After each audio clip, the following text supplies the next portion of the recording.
கூட்டத்தினுடைய தலைவர் திரு பிரேம்குமார் அவர்களே மற்றும் இங்கு சிறப்புரை ஆற்றி அமர்ந்திருக்கும் நமது பாரதிய மின் தொழிலாளர் சம்மேளனத்தினுடைய மாநில பொதுச் செயலாளர் வடநிதி அவர்களே மற்றும் பாரதிய மஸ்தூர் சங்கத்தினுடைய மாநில அமைப்பு செயலாளர் திரு தங்கராஜி அவர்களே மற்றும் பாரதிய மின் தொழிலாளர் சம்மேளனத்தினுடைய மாநில அமைப்பு செயலாளர் இளங்கோவன்ஜி அவர்களே, சகோதர சகோதரிகளே, இன்றைக்கு நம்ம இந்த அரசு கவன ஈர்ப்பு ஆர்ப்பாட்டம் என்பதை விட இது கண்டன ஆர்ப்பாட்டமாக தான் நான் நினைக்கிறேன். ஏன்னா இன்றைக்கு நம்ம பல்வேறு கோரிக்கை பதாதைகளை நம்ம கையில வச்சுட்டு இருக்கோம். நம்ம கடந்த வாரத்துக்கு முன்பாக 2 வாரத்துக்கு முன்பாக எல்லாருமே கோரிக்கை அட்டை அணிந்து அதை அரசுக்கும் நிர்வாகத்திற்கும் நம்ம நம்மளுடைய கோரிக்கை என்னவென்று நம்ம சொன்னோம். நம்ம இன்னைக்கு இங்க இருக்கக்கூடிய நம்ம கொடுத்திருக்கக்கூடிய ஒரு கோரிக்கையும் நியாயமான கோரிக்கைகள். ஒரு கோரிக்கையை கொடுத்துட்டு உடனடியா போராட்டத்திற்கு பிஎம்எஸ் வரதில்லை. இதை அரசாங்கமும் சரி நிர்வாகமும் சரி புரிஞ்சுக்கணும். இதுக்கு பல்வேறு கட்டத்திலே பல்வேறு முயற்சிகள் எடுத்து பல்வேறு தளத்திலே இது குறித்து பேச்சுவார்த்தை நடத்தி இப்போ இது எதுவுமே இனிமே சரிப்பட்டு வராது அப்படிங்கிற ஒரு அளவுல இன்னைக்கு நம்மளுடைய கோரிக்கையை பகிரங்கமாக இன்றைக்கு வெளியில நம்ம சொல்லணும். இது ரொம்ப வருத்தப்பட்டு இருக்கக்கூடிய ஒரு சூழ்நிலை இன்னைக்கு. ஏனென்று கேட்டால் ஒரு தொழிற்சங்கம் என்றால் அந்த தொழிற்சங்கத்திற்கு போராட்ட குணம் இருக்கணும். போராட்ட குணம் இருந்தால் மட்டுமே அது தொழிற்சங்கமாக கருதப்படும். ஆனால் கடந்த சில வருடங்களுக்கு முன்பாக மிகப்பெரிய அளவிலே அரசு ஊழியர்களை சார்ந்த அரசு ஊழியர்கள் சம்மேளனம் ஆகட்டும், தமிழ்நாடு மின்சார வாரியத்தில் இருக்கக்கூடிய ஒரு 15-16 தொழிற்சங்க இயக்கங்கள் ஆகட்டும், அனைவருமே எழுச்சி மிகு போராட்டங்கள் நடத்தினார்கள். தொழிலாளர்கள் அப்படியே அந்த எச்சிலே வச்சிருந்தாங்க. ஒரே நாள் மின்சார வாரிய நிர்வாகத்தையே ஸ்தம்பிக்க வச்சாங்க.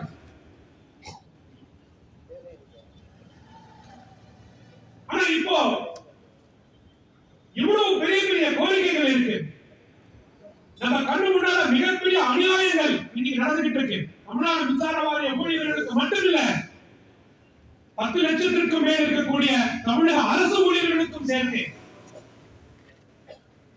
கடந்த 2 வருடங்களாக கொரோனாவால் பாதிக்கப்பட்டு பாரதத்தினுடைய நிதி நிலைமை மோசமாக இருக்கிறது என்று மத்திய அரசாங்கம் சொன்னதன் அடிப்படையிலே மாநில அரசாங்கம் எடுத்த முடிவிலே அன்னைக்கு அகவலைப்படி தற்காலிகமாக நிறுத்தி வைப்பதாக கடந்த அரசாங்கம் சொன்னாங்க. அந்த அரசாங்கம் அப்படி சொன்னப்போ இப்போ ஆட்சியில் இருக்கக்கூடிய அரசாங்கம் அதை கடுமையாக விமர்சனம் செய்து அவங்க வீட்டுக்கு முன்னாடி நின்று கருப்பு கொடி ஏந்தி அரசு ஊழியர்களுக்கும் தமிழ்நாடு மின்சார வாரிய ஊழியர்களுக்கும் அனைவருக்கும் ஆதரவாக குரல் கொடுத்தார்கள்.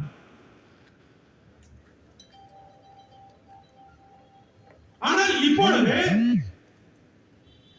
நமக்காக போராடியவர்கள் இன்றைக்கு ஆட்சி கட்டிலே வந்தவுடன் 10 லட்சம் தொழிலாளிக்கும் டிஏ கிடையாது, தமிழ்நாடு மின்சார வாரிய ஊழியர்களுக்கும் டிஏ கிடையாது. அப்பொழுது இந்த தொழிலாளிக்காக சேர்ந்து போராடிய ஜாக்டோ எங்க, ஜியோ எங்க, அரசு ஊழியர் சம்மேளனம் எங்க, அரசு ஊழியர் ஒன்றியம் எங்க, தமிழ்நாடு மின்சார வாரியத்தில் இருந்த கூட்டுக்குழு எங்க? இன்னைக்கு யாரையுமே காணோம்.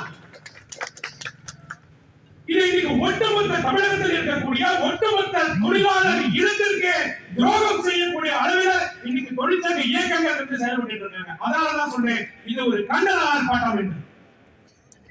இதற்கு தொழிலாளர் இந்த அரசாங்கம் செய்யலாம், நிர்வாகம் செய்யலாம். ஆனால் தொழிற்சங்க இயக்கங்கள் இருந்து இது மாதிரியான ஒரு மௌனத்தை பாரதிய மஸ்தூர் சங்கம் எதிர்பார்க்கவில்லை. ஆனா இன்னைக்கு தொடர்ந்து அப்படி செய்துட்டு இருக்காங்க, எக்ஸ்போஸ் ஆறாங்க. தொழிலாளர்கள் அமைதிப்படுத்தி என்ன பேசுறாங்க, என்ன ரகசிய உடன்பாடு அப்படின்னு தெரியல. யாருக்கு டிஏ கிடைக்கல. அடுத்த சாரோட டிஏவும் நேற்று சென்ட்ரல் கவர்மெண்ட் 3% அனௌன்ஸ் பண்ணிட்டான். இப்போ எல்லாருமே வாய் மூடி மௌனிகளா இருக்காங்க.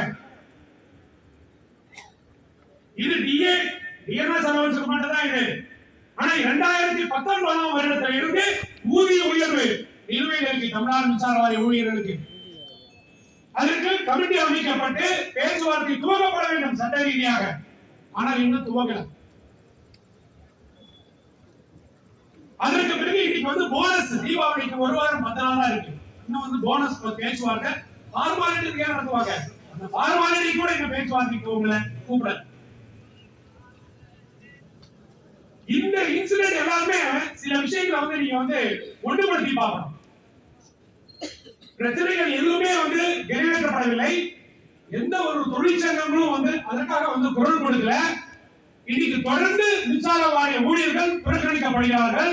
அவர்களது கோரிக்கைகள் செவிமடுக்கப்படுவதில்லை. இது எல்லாமே சிலர் லைட் பண்ணி பார்க்கணும். நீங்க முதல்ல என்ன சொன்னாங்க?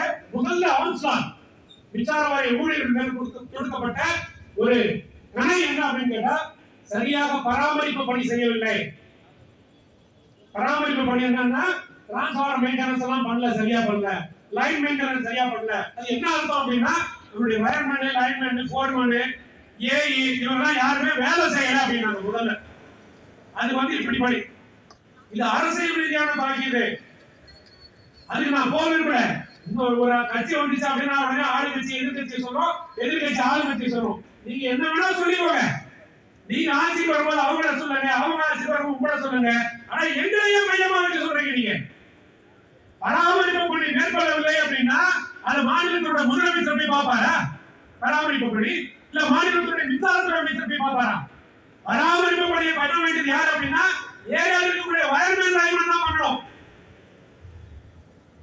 அவன் பண்ணல அப்படின்னா எப்படி தடையில்லாத மின்சாரம் கொடுத்துக்க முடியும்? கடந்த அரசாங்கம் மின்மிகை மாநிலம் அப்படின்னு எப்படி நெஞ்சு சொல்லிருக்க முடியும்?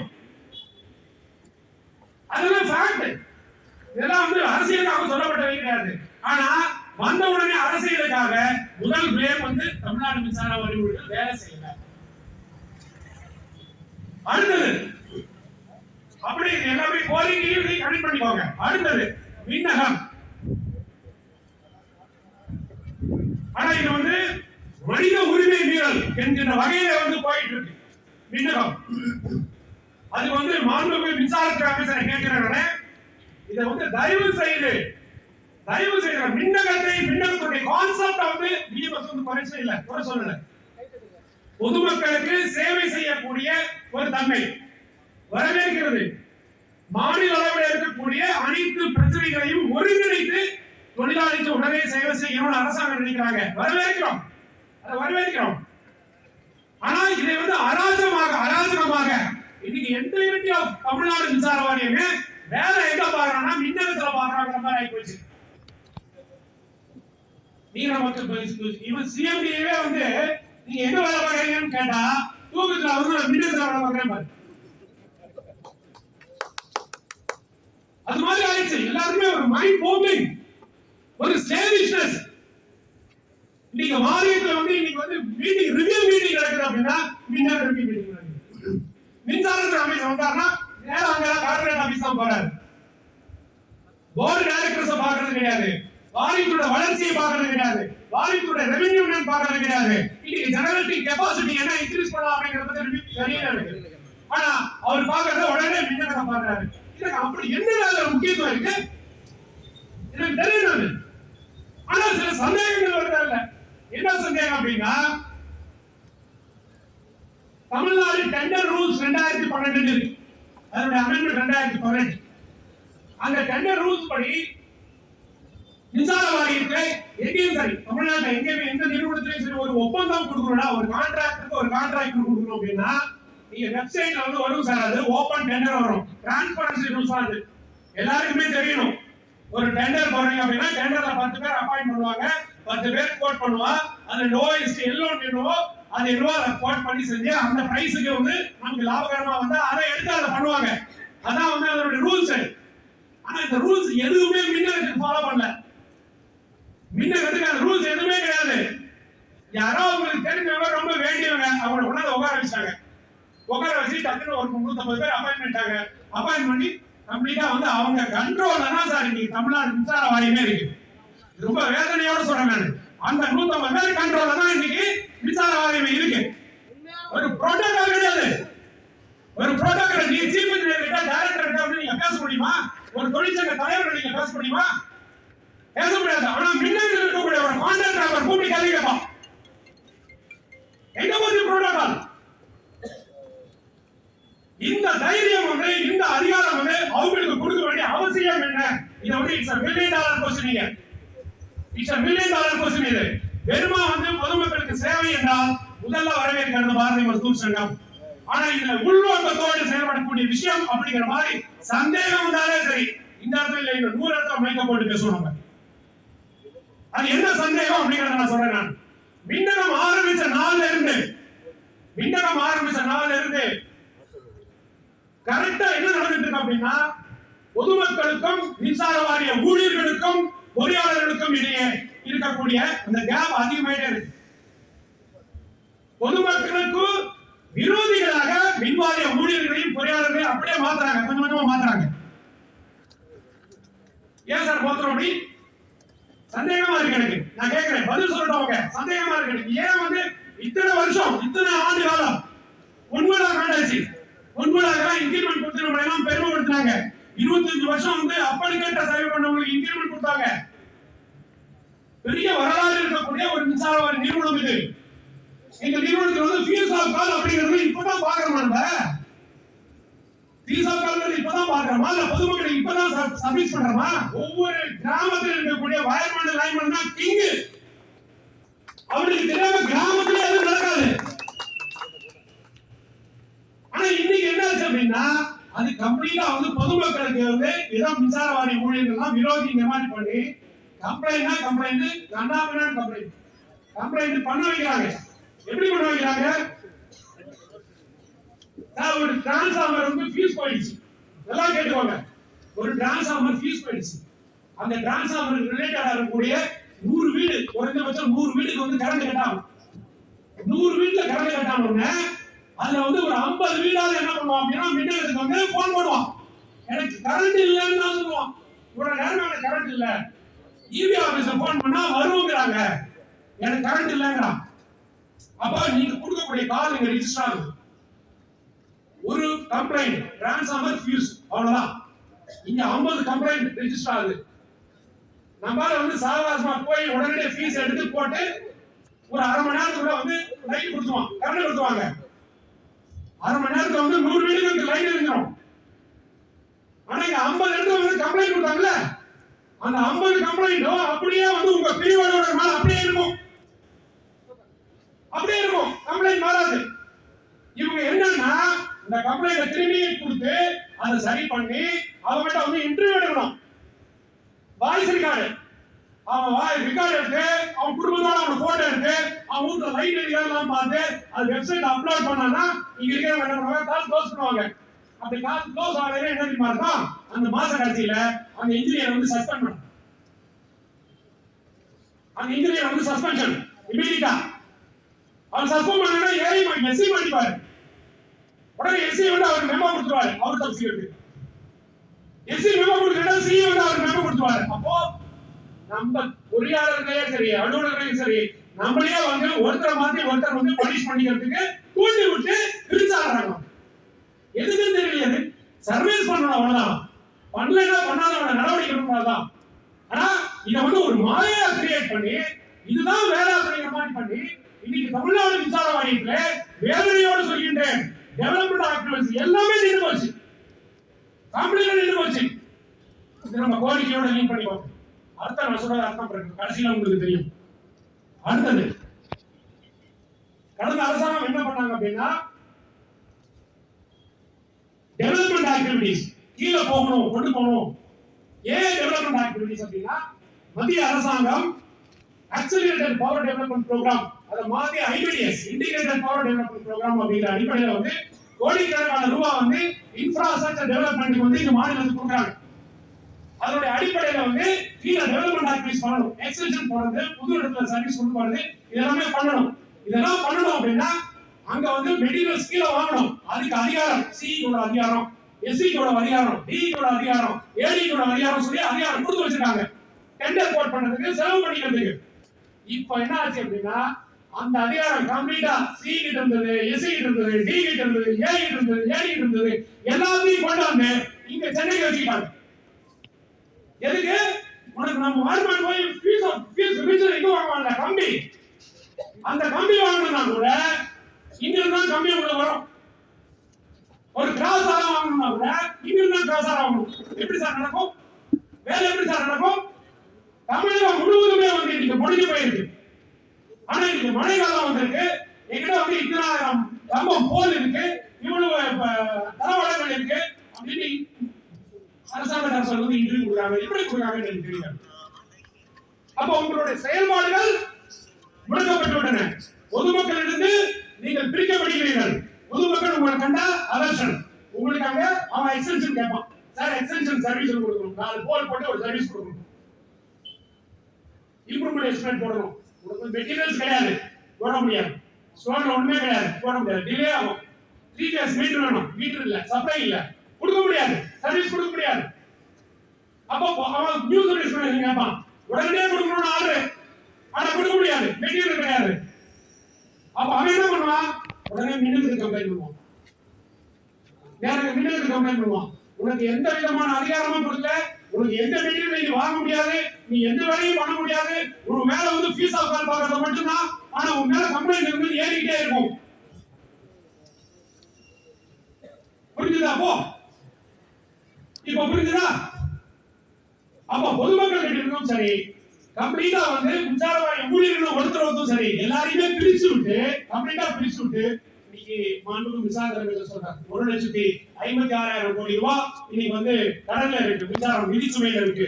அந்த நிதிச்சுமையை நாங்க வந்து குறைப்பதற்காக இன்னைக்கு லண்டன்ல இருந்து, எங்க இருந்து? லண்டன்ல இருந்து அப்படின்னு சொல்லி ஒரு கன்சல்டேட்டிவ் கம்பெனியை வந்து நாங்க அப்பாயின்மெண்ட் பண்ணிருக்கோம். நாங்க எதுக்கு? அதுக்கு எத்தனை கோடி தெரியல.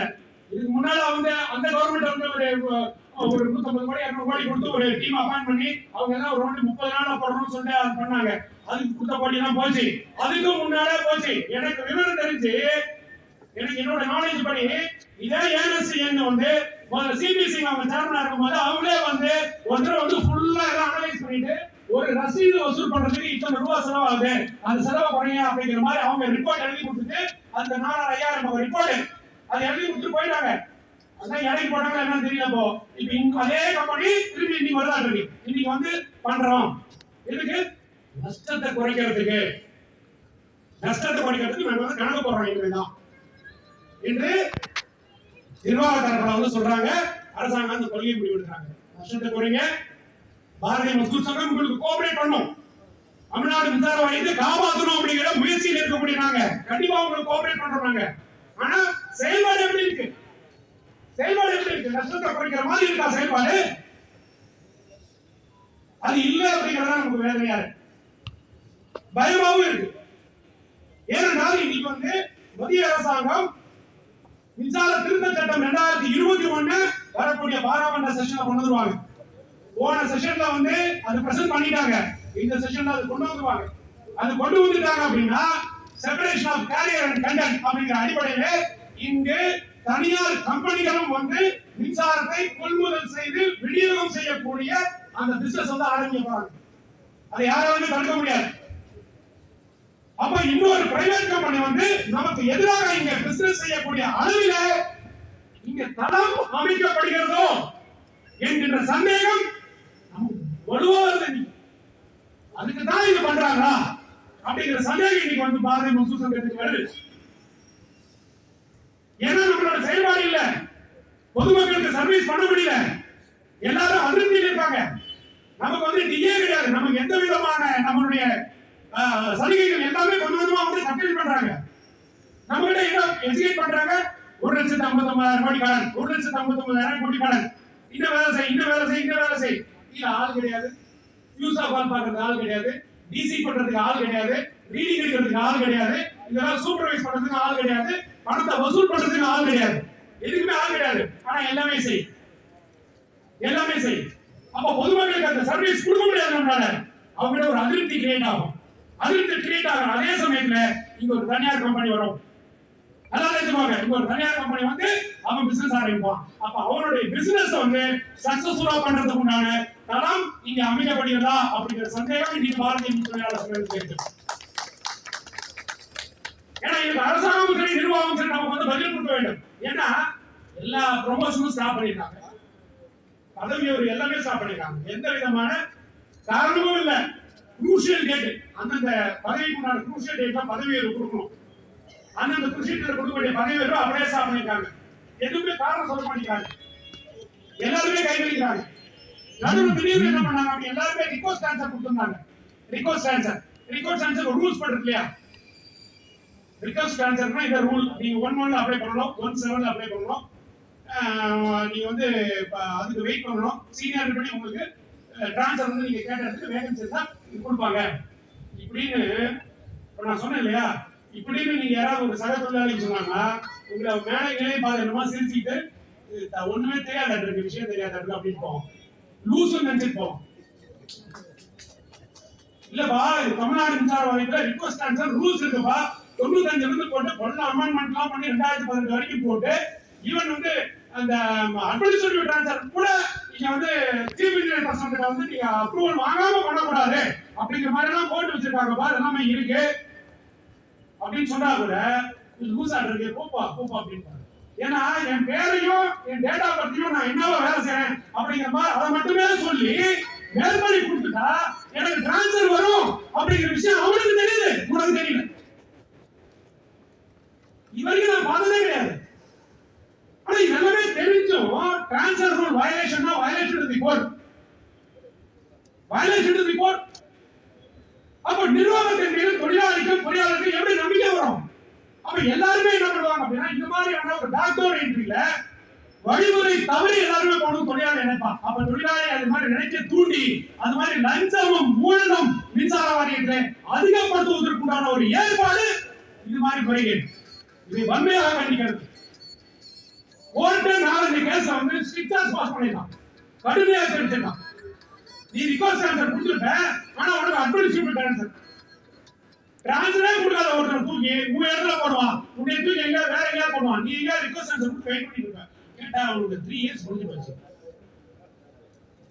வரவன் யாரா அப்படின்னா எங்க எவ்வளவு வேலை பார்த்தேன்னா நான் 6 மாசம் 1 வருஷத்துல வேலை பார்த்தேன், பணம் கொடுத்துருப்பான், தூக்கி போட்டாங்க. இது மாதிரி ஒருத்தர் 2 பேர் இல்ல, நூற்றுக்கணக்கான பேர் பொறியாளர்கள் அலுவலர்கள் ஊழியர்கள் எல்லாருமே irrespective completely transfer. This is violation. ஏன் சட்டப்படி இந்த மின்சார வாரியம் நடப்பதற்கு இந்த அரசாங்கமும் சரி நிர்வாகமும் சரி ஒத்துழைக்க மறுக்கிறீங்க? இது மாதிரி ரூல் ஆஃப் லாவை வந்து வரையறை பண்ணிட்டே போனீங்க, எல்லா விஷயத்திலுமே வரையறை பண்ணிட்டே போனீங்க அப்படின்னா கொலாப்ஸ் ஆயிடும், கம்ப்ளீட்டா இந்தியன் சிஸ்டம் கொலாப்ஸ் ஆயிடும். நீங்க அதுக்கு எல்லாமே மேல ஒரு படி மேல போயிட்டு நேத்து மாண்புமிகு மின்சாரத்துறை அமைச்சரும் ஒரு அறிக்கை கொடுத்திருக்காங்க. என்ன அறிக்கை அப்படின்னா மின்சார தட்டுப்பாடு காரணமாக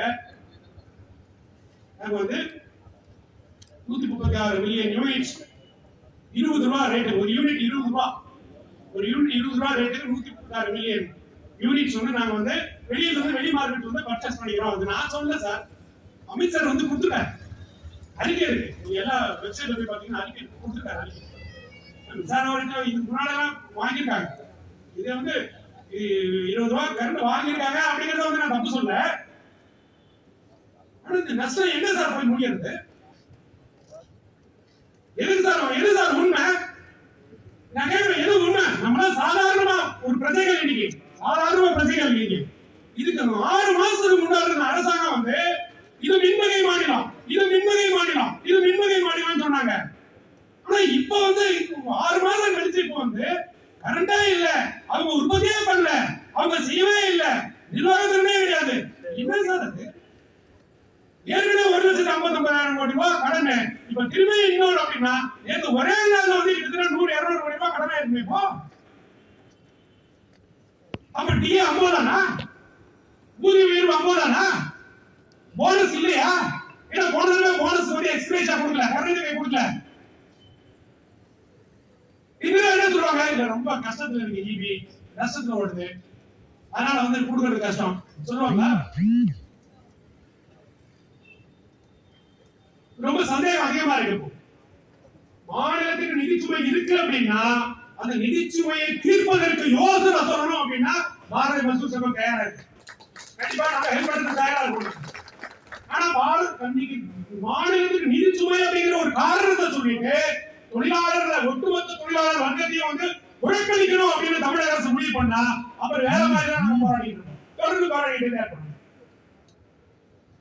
தொடர்ந்து நம்ம போராடிட்டு தான் இருக்கோம்.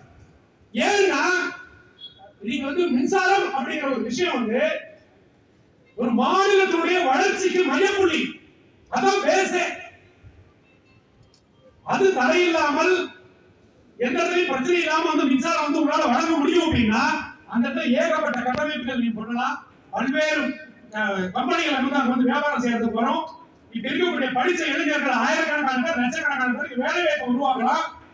இந்த மாநிலத்தினுடைய per capita income தனிநபர் வருமானத்தை அதிகரிக்கலாம். எக்கானமி வந்து குறைக்கலாம். ஆனா அதை விட்டுட்டு இந்த மாநிலத்துடைய வளர்ச்சிக்கு மையப்புள்ளியாக இருக்கக்கூடிய மின்சார வாரியத்தை தொடர்ந்து வரக்கூடிய அரசாங்கங்கள், இதுக்கு முன்னாள் அரசாங்கமும் எந்த விதத்திலையும் பெற முடியாது, அதுக்கு முன்னால் இருந்த அரசாங்கமும் பெற முடியாது, அதுக்கு முன்னால் இருந்த இவங்களும் பெற முடியாது. எல்லாருமே இந்த பவர் பர்ச்சேஸ்ல பாத்துட்டாங்க. அது இன்னும் வந்து தொழிலாளர்கள் வந்து பார்த்துட்டே இருக்கணும் அப்படின்னா கம்ப்ளீட்டா நம்மளே நமக்கு வந்து ஆப்போசிட் தான். ஏனென்றால் இது எல்லாருக்குமே தெரியுது அப்படிங்கிறது கேட்கணும் சார். எல்லாருக்குமே தெரியும், இபி ஒர்க்கர்ஸ்க்கு எல்லாருக்குமே இது தெரியும் அப்படிங்கிறது தெரியும். இது எல்லாமே யோசிச்சு பார்த்தோம். எப்படி இப்படி இவ்வளவு தைரியமாக வந்து இன்னைக்கு 75,000 தொழிலாளர் இருக்காங்க. ரொம்ப எக்ஸ்பர்ட்டான சீஃப் இன்ஜினியர்ஸ் எல்லாம் இருக்காங்க நம்ம கிட்ட. அதெல்லாம் இருக்காங்க. அவங்க எல்லாம் இருக்கும்போதே கூட எப்படி இவ்வளவு ஒரு தைரியமாக இன்னைக்கு வந்து நிர்வாகத்தை வந்து வச்சு இன்னைக்கு வந்து ஒரு வரக்கூடிய எல்லா அரசியல்வாதியும் பண்றாங்க அப்படின்னா இன்னைக்கு நம்மளுடைய பொசிஷன் அப்படி இருக்கு. இது வந்து எச்சரிக்கையா சொல்றேன் நான். 75,000 தொழிலாளர்கள் அவங்க எச்சரிக்கையா சொல்றேன். ஏன்னா கடந்த 2010 வருடத்துல வந்து இப்ப இருக்கக்கூடிய திராவிட முன்னேற்ற கழக அரசாங்கம் அப்ப அரசாணை போட்டாங்க. என்ன அரசாணை போட்டாங்க? தமிழ்நாடு மின்சார வாரியம் அப்படிங்கிற என்டிடியை கலைச்சிட்டு 3 கம்பெனியாக வந்து நீங்க பதிவு பண்றோம். 3 கம்பெனி பதிவாயிருக்கீங்க. டிடிவி லிமிடெட் ஒரு கம்பெனி, டான்செட்கோ ஒரு கம்பெனி, டிரான்ஸ்கோ ஒரு கம்பெனி, 3 கம்பெனி ரிஜிஸ்டர் ஆயிருக்கு. கம்பெனி ரிஜிஸ்டர் பண்ண அடுத்த நாளே வந்து டிடிவிங்கிறது கலைஞ்சு போச்சு. நீங்க டிடிவி தான் வேலை செய்றீங்க, டிடிவி இல்ல. அப்ப நீங்க எல்லாமே டிடிவி வந்து யூ டெபியூட்டட் அந்த அரசாணையில தான் சொல்றது. தற்காலிகமாக உங்களை வந்து டான்செட்கோ அப்படிங்கிற ஒரு கம்பெனில ஆசிஸ் வேரிஸ் அப்படிங்கிற பேசிஸ்ல உங்களை எல்லாமே வந்து டெம்பரரி டைவர்ஷன் பண்றாங்க போறாங்க. இன்னும் தெரிஞ்சுக்கோங்க, 75,000 தொழிலாளர்களுமே வந்து யாருமே இன்னும் அப்பாயின்மெண்ட் ஆகல டான்செட்கோல. அரசாங்கத்துடைய தைரியத்துக்கு இதுதான் காரணம். எல்லாம் தெரிஞ்சுக்கோங்க. எதுவுமே கேள்வி கேட்க முடியாது. ஒவ்வொரு தடையும் வந்து நாங்க அசட் ட்ரான்ஸ்ஃபர் பண்றோம், மேன் பவர் ட்ரான்ஸ்ஃபர் பண்றோம், இன்னும் எனக்கு டைம் வேணும் சொல்லி எக்ஸ்டென்ஷன் கேட்டுட்டே இருந்துட்டு நடுவில் அத்து விட்டாங்க. அத்து விட்டு அப்படியே முடிக்க பார்த்தாங்க. 3 வருஷம் எக்ஸ்டென்ஷன் கொடுக்காம இருந்தா ஆட்டோமேட்டிக்கா டிபிடபிள்யூ ட்ரான்ஸ்ஃபர். ஆனா கரெக்டா அவங்க என்ன பண்ணி பிஎம்எஸ் அது ரோட் பண்ணிட்டே வந்து 10 நாளைக்கு முன்னாடி ஒரு ஸ்ட்ரைக் நோட்டீஸ் கொடுத்து அதை லீகலா வந்து பைண்ட் பண்ணிட்டோம். பைண்ட் பண்ணி லேபர் கமிஷன் முன்னாடி கொண்டு போயிட்டு லேபர் கமிஷன் ஒரு ஆர்டர் கொடுத்துட்டாரு.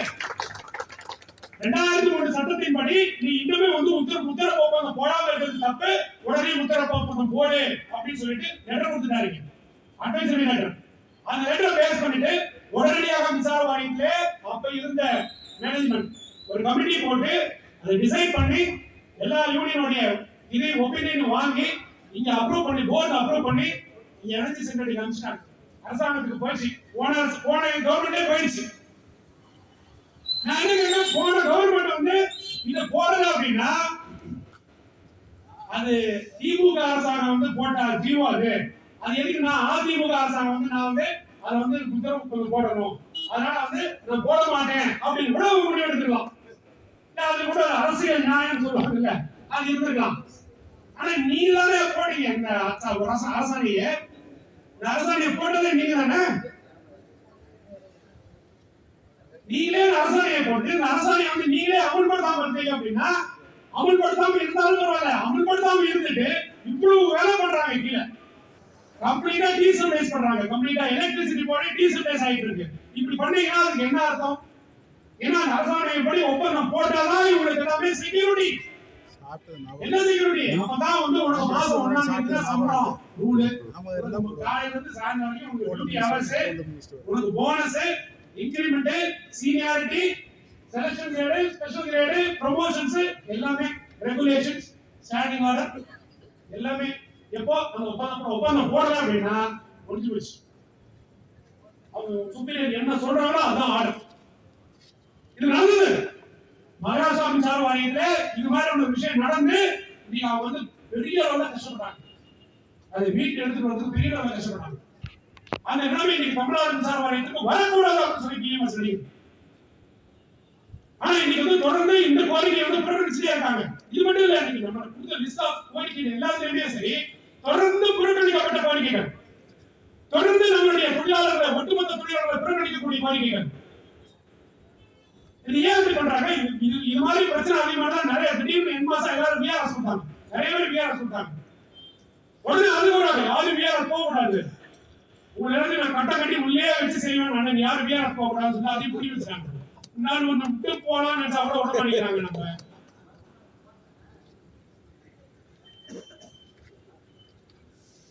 அதனால என்ன நடக்குது தமிழ்நாடு மின்சார வாரியத்துல அப்படிங்கிற ஒரு விழிப்புணர்வு தொழிலாளிக்கு வர வேண்டும் அப்படின்னு சொல்லி பாரதிய மஸ்தூர் சங்கம் நினைக்கிறது. ஆனா இவருடைய கவலை என்ன அப்படின்னா என்னைக்கு தொழிற்சங்கங்களுக்கு வரும் அப்படிங்கிற கவலை தான் நினைக்கிறேன். நீங்க நான் தான் பாதுகாவலன், பொறியாளர்களுக்கு நான் தான் அப்படின்னு சொல்லி பாலும் கேளையும் எடுத்துட்டு போகக்கூடிய தொழிற்சங்கம்லாம் இதுக்கு உள்ள இருக்காங்க. ஒன்றுமே இல்லை. பொறியாளர் எல்லாத்தையுமே வந்து அத்து விட்டுட்டாங்க. எல்லாரையுமே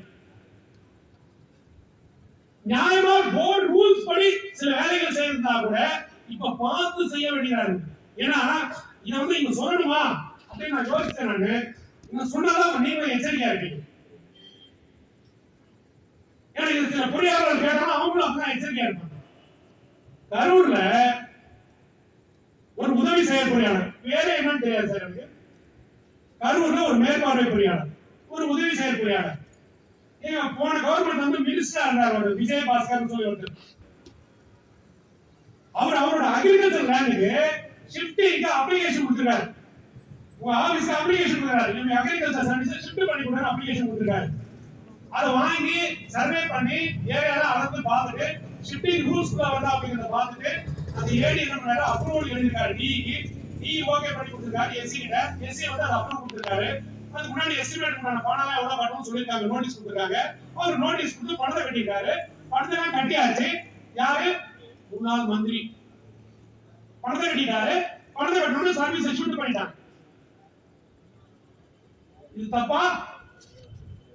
இது தப்பு அப்படின்னா தயவு செய்து நிர்வாகத்தை கேட்டீங்கன்னா ஒரு பிபி இஷ்யூ பண்ணுங்க. ஏடிஎம்கே மினிஸ்டர் யாராவது வந்து கேட்டா சர்வீஸ் ஷிஃப்டிங்கோ யூஸ் ஆஃப் காலோ அவங்க எதுவுமே பண்ணக்கூடாதுன்னு சொல்லி ஒரு பிபி இஷ்யூ பண்ணிடுங்க. நாங்களும் சேஃப்டியா இருப்போம். ஏன்னா அது கேட்டுதான் ஆகணும், வழி கிடையாது. வேற யாரும் கேட்க மாட்டேங்கிறாங்க. 6 மாசம் ஆச்சு சார். இப்ப இல்ல 6 மாசம் ஆச்சு. எப்படி நீ ஷிஃப்ட் பண்ண? எப்படி நீ அப்ளிகேஷன் வாங்கின? எப்படி நீ செஞ்சு கொடுத்த? அவர் உடனே சஸ்பெண்ட் பண்ணு. யாரு? எஸ்சி. அவர் உடனே சஸ்பெண்ட். இதுல ஒரு தப்பே பண்ணியா எப்படி சஸ்பெண்ட் பண்றது?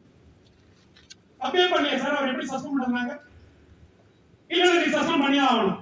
எஸ்சிக்கு வந்து நியாயமான பிரச்சனை இருக்கு. முடியாதுன்றாரு. சஸ்பெண்ட் பண்றது வழி இல்லை சார் அப்படின்றாரு. இன்னைக்கு அவர் குந்தால இருக்கிறார். எஸ்ஐ குந்தால இருக்கிறாரு. ஏடி சஸ்பென்ஷன். சஸ்பெண்ட் பண்ணா நீங்க வந்து உடனடியா வந்து ஒரு 30 டேஸ்ல வந்து சார்ஜ் ஷீட் கொடுக்கணும். சஸ்பெண்ட் பண்ணா சார்ஜ் ஷீட் கொடுக்கணும். சார்ஜ் ஷீட் என்ன கொடுக்கிறது அப்படின்னு தெரியல. புதுசா அந்த எஸ்சிக்கு அந்த பிஏக்கு அவங்க எல்லாம் தெரியல. அதுக்கு உட்காந்து ஸ்டடி பண்ணி என்னென்னமோ பண்ணி பார்த்துருக்காங்க. ஒண்ணுமே இல்லை. ஏதாவது ஒரு போட்டுங்க, எப்படியாவது சார்ஜ் ஷீட் கொடுங்க அப்படின்னு பார்த்து செஞ்சு இது பண்ணி அப்புறம் வந்து இங்க கேட்டுருக்காங்க. கேட்டோம்னா என்ன அங்க இருக்கு தெரியுமா? Charge sheet.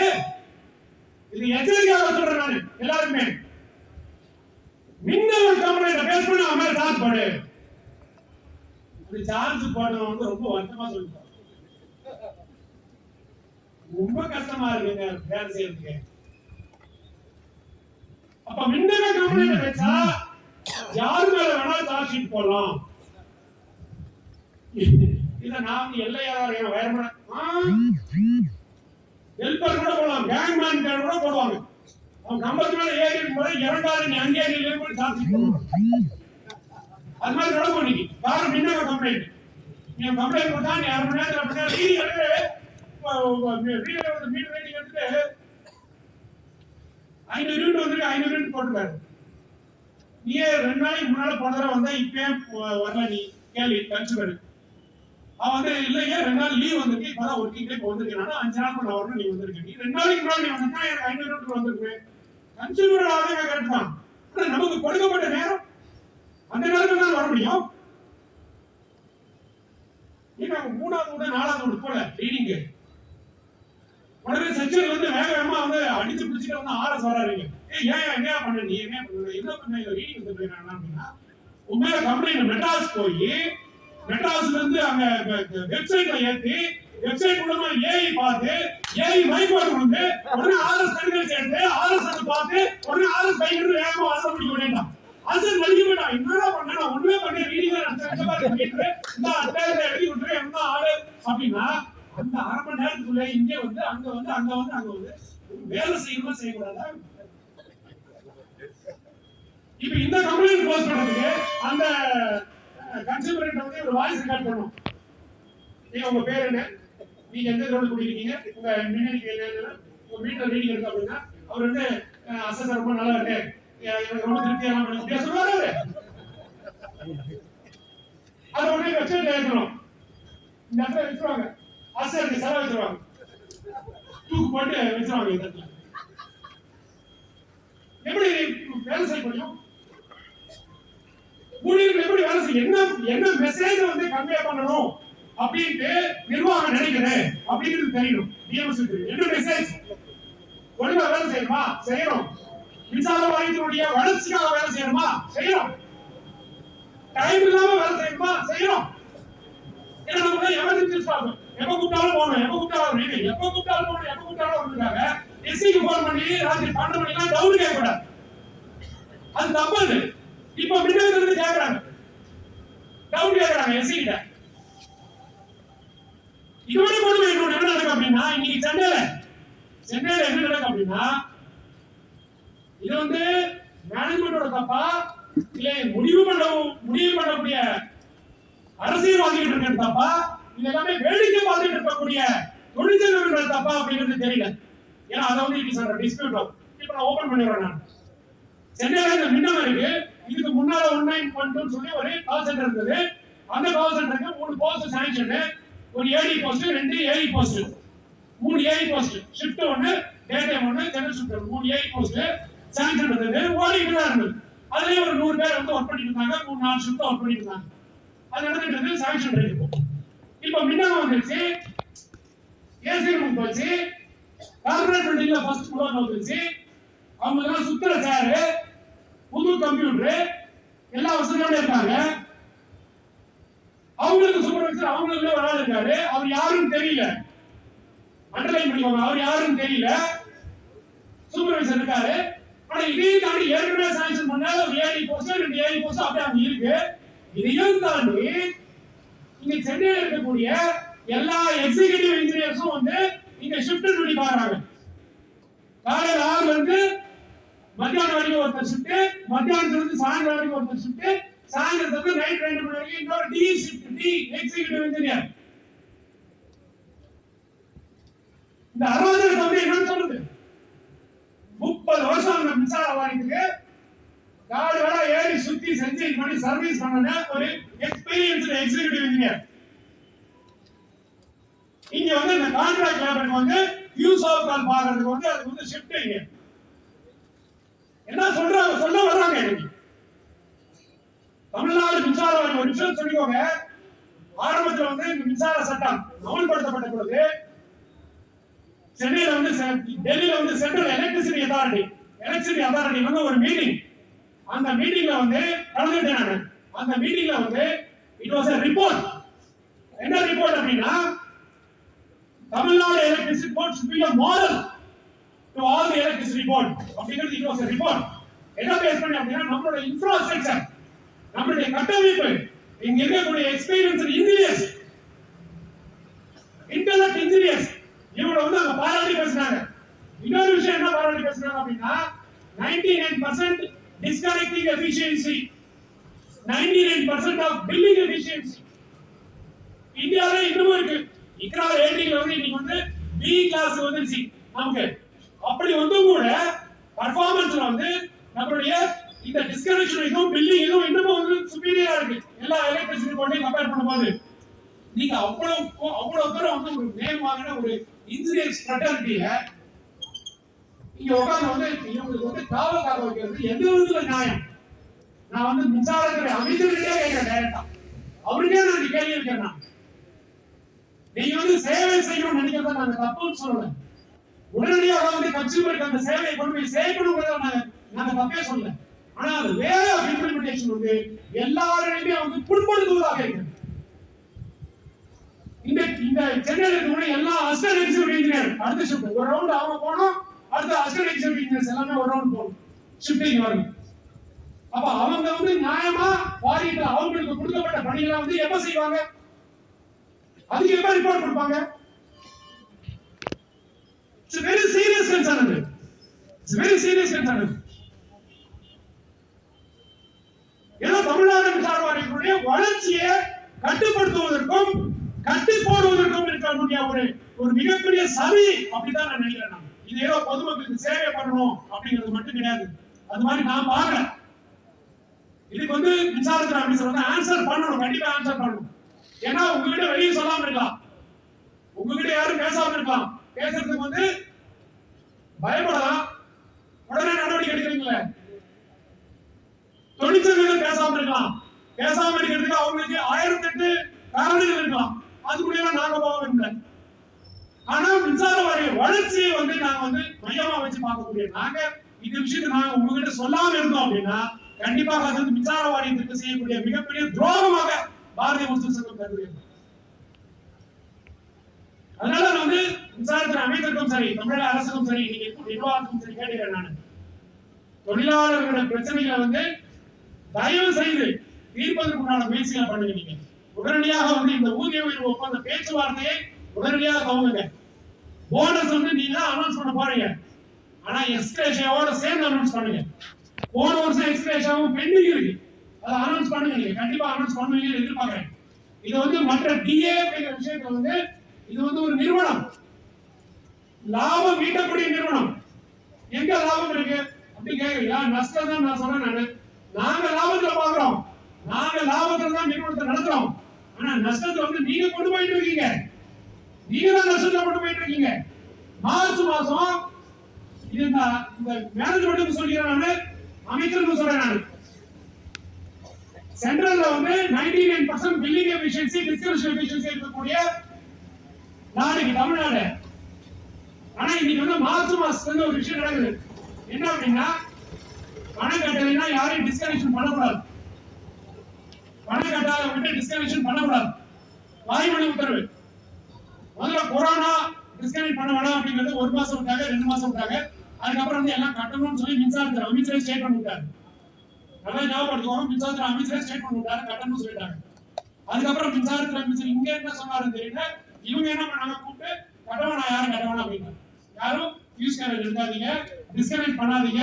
இன்னைக்கு 15 லட்சம் 20 லட்சம் சர்வீசஸ் 200 கோடி ரூபாய்க்கு மேல வருமானம் வரக்கூடியது எல்லாமே வந்து பெண்டிங்ல இருக்கு, யாரையும் டிஸ்கனெக்ட் பண்ண முடியல. ஹெச்டி சர்வீஸ் கூட டிஸ்கனெக்ட் பண்ண முடியல. டிஸ்கனெக்ட் பண்ண போனா என்ன கேக்குறாங்க, நீ பண்ணிடுவியா, டிஸ்கனெக்ட் பண்ணுவியா, விண்ணகம் அப்படிங்கிறான். அந்த ஏடி எல்லாம் ஒண்ணு ஓடிடுறாங்க, நமக்கு இதெல்லாம் ஒம்பு. இங்க அதிகாரி கேட்டா நான் அதெல்லாம் சொல்ல மாட்டேன். எப்படிங்க, நான் அதெல்லாம் சொல்ல மாட்டேன். கன்சியூமர் பணம் கட்டுறது தான் இங்க ஆதாரம். எல்லாம் தெரிஞ்சுக்கோங்க, சீரியஸான இஷ்யூ. கன்சியூமர் நீ பணம் கட்ட வேண்டாம் அப்படிங்கிறது மறைமுகமா மெசேஜ். எதுக்கு தெரியல எனக்கு, ஏன் அப்படின்னு தெரியல எனக்கு. 90 days ஆனா உடனே termination of agreement TA notice வந்துரும், ஆட்டோமேட்டிக்கா வந்துரும். கம்ப்யூட்டர் ஹைட் பண்ணிட்டாங்க, டிஏ நோட்டீஸ் வரல. அப்போ அடிப்படையான விஷயம் டிஏஆர்எஸ் ரூல்ஸையே வந்து ஹைட் பண்ணி யாரையும் நீ பணம் கட்ட வேணாம்னு சொல்லி கன்சியூமர் டிஸ்கனெக்ட் பண்ண விடாம பண்ணி அதுக்கப்புறம் வந்து நம்ம ஆட்சி அமைக்கிற அன்னைக்கு தான் ஏசிசி ஓபன். நாங்க ஆட்சி அமைக்கிற அன்னைக்கு ஏசிசி ஓபனா கவலைப்படாத. கரெக்ட் தான் சார், ரைட்டு. வந்தோடனே பப்ளிக் வந்து அரசாங்கத்தை தப்பா நினைக்கக்கூடாது, அது நம்ம புரிந்து கொள்ள முடியாது. அது எல்லா அரசியல் கட்சியும் எல்லா அரசாங்கம் இல்லையும் தப்பு கிடையாது. அது ஒரு மாசம் தள்ளி போடு, ரைட். ஒரு மாசம் தள்ளி போடுறாங்க பால். ஏசிசிலே எல்லாமே வந்து ஒரு மாதிரி அலர்ஜி ஆகும் நம்ம ஆளுங்களுக்கு. ஆனா நம்ம ஆளுங்களுக்கே புரியல. இல்ல அது ஒரு மாசம் தள்ளி போட்டாங்க, 2 மாசம் ஏசிசிலே வர மாட்டேங்குது, ஏசிசிலே வர மாட்டேங்குது. இவனே கேள்வி கேட்கலாம், இங்க ஏசிசி எங்க ஏசிசி கேட்கலாம். அப்ப இங்க கேட்டா ஏசிசி ஏன் ஓபன் பண்ணாம இருக்கீங்க அப்படின்னு கேட்டா, எங்களுக்கு இன்ஸ்ட்ரக்ஷன் இல்ல, நான் ஓபன் பண்ணேன். நீ வசூல் பண்ணாத. கன்சியூமரை கன்வின்ஸ் பண்ணி வசூல் பண்ணு, கன்வின்ஸ் பண்ணி வசூல் பண்ணு. எப்படி கன்வின்ஸ் பண்றதுன்னு தெரியல. அவனை கன்வின்ஸ் பண்ண ஆரம்பிச்சோம்னா அவன் பல்லகடிக்கிறான், பல்லகடிச்சு நின்ன வாங்குறான். சோ அவங்கிட்ட வந்து ஏசிசியும் வாங்க முடியாது. நீங்க டிஸ்கனெக்ட் பண்ணி இது மாதிரி டிஸ்கனெக்ஷன் பண்ண மாட்டாங்க அப்படிங்கிற இன்ஃபர்மேஷன் சொல்லியே போச்சு அப்படின்னா மெட்ராஸ்ல ஒருத்தவங்க வந்து கரண்ட் பில் ஏற்பாடு யாரையும் வாங்க முடியாது. It's a very bad example. Tamil Nadu மின்சார வாரியத்துடைய வளர்ச்சிக்கு மிகப்பெரிய ஒரு ஃபுல் ஸ்டாப் வைக்கிறதுக்கான ஏற்பாடு மாதிரி தான் தெரியுது. அதனால வந்து எச்சரிக்கை கூட்டம், கன்னட கூட்டம், கவன ஈர்ப்பு கூட்டம், இப்படி பல்வேறு தலைமுறை நாங்க சொல்றோம். உங்களுக்கு எது தோதா இருக்கோ அதை நீங்க எடுத்துக்கோங்க நீங்க. ஆனா நாங்க இப்படிதான் பேசுறோம் அப்படிங்கிறதால இவன் வந்து கம்ப்ளீட்டா வந்து திராவிட முன்னேற்ற கழக அரசுக்கு எதிரான அரசு அப்படி தயவு செஞ்சு நினைச்சாங்க. நாங்க உங்களுக்கு எதிரான அரசு கிடையாது, உங்களுக்கு ஆதரவான அரசு கிடையாது. இதுக்கு முன்னால அதிமுக இருக்கும்போது அப்படிதான் பேசணும். அதுக்கு முன்னால அதிமுக இருந்தது, அப்பவும் அப்பா அம்மா இருந்தாங்க, அப்பவும் அம்மா வந்து பேசணும். அதுக்கு முன்னால நீங்க இருக்கீங்க, அப்பவும் கூட அப்படிதான் பேசணும். அதனால அதை எல்லாமே நீங்க வந்து பிளாஷ்பேக்ல கொண்டு போய்க்கோங்க. எங்களுக்கு எந்த அரசியல் கட்சிகளும் எதிரி கிடையாது, எந்த அரசாங்கமும் எதிரி கிடையாது. தொழிலாளருக்கு நாளைக்கு டிஏ சொன்னீங்க அப்படின்னா நாளைக்கு மவுண்ட் ரோட்ல இருந்து உங்களுக்கு பாராட்ட வைக்கணும். உடனே நீங்க நைட்டே நீங்க வந்து எங்களுக்கு போனஸ் அனௌன்ஸ் பண்ணீங்க அப்படின்னா நாளைக்கு காலையில நான் பட்டாசு வெடி போறேன். அதுதான் பிஎம்எஸ். ஆனா நீங்க இன்னைக்கு தீபாவளிக்கு 2 நாள் முன்னாடி புடுங்காம இருந்தீங்க அப்படின்னா இந்த கூட்டம் வல்லூர் கோட்டத்துக்கோ இல்ல சேப்பாக்கோ ஷிஃப்டா. ஏன்னா இது வந்து இந்த கவர்மெண்ட் உள்ள இருக்கு இல்லையா, பப்ளிக் தெரியாது. அதனால அங்க போய் நின்று வாயில அடிச்சு காத்துவோம். அதனால தமிழக அரசுக்கும் சரி, இது மாண்புமிகு முதலமைச்சர் அவர்களுடைய நாலேஜுக்கு போச்சா இல்லையா அப்படிங்கிறது தெரியல. அவங்களுக்கு நிறைய பிரச்சனைகள் இருக்கலாம், நிறைய ப்ராப்ளம்ஸ் இருக்கலாம், அவங்க பிஸியா இருக்கலாம். அதனால அவங்க நாலேஜுக்கு போகாம கூட இருக்கலாம். அதனால வந்து ஏதாவது ஒரு சோர்ஸ் மூலம் இல்ல அவங்க நாலேஜுக்கு கொண்டு போயிட்டு 75,000 தமிழ்நாடு மின்சார வாரியர்கள் எல்லாருமே வந்து துக்கத்துல இருக்காங்க.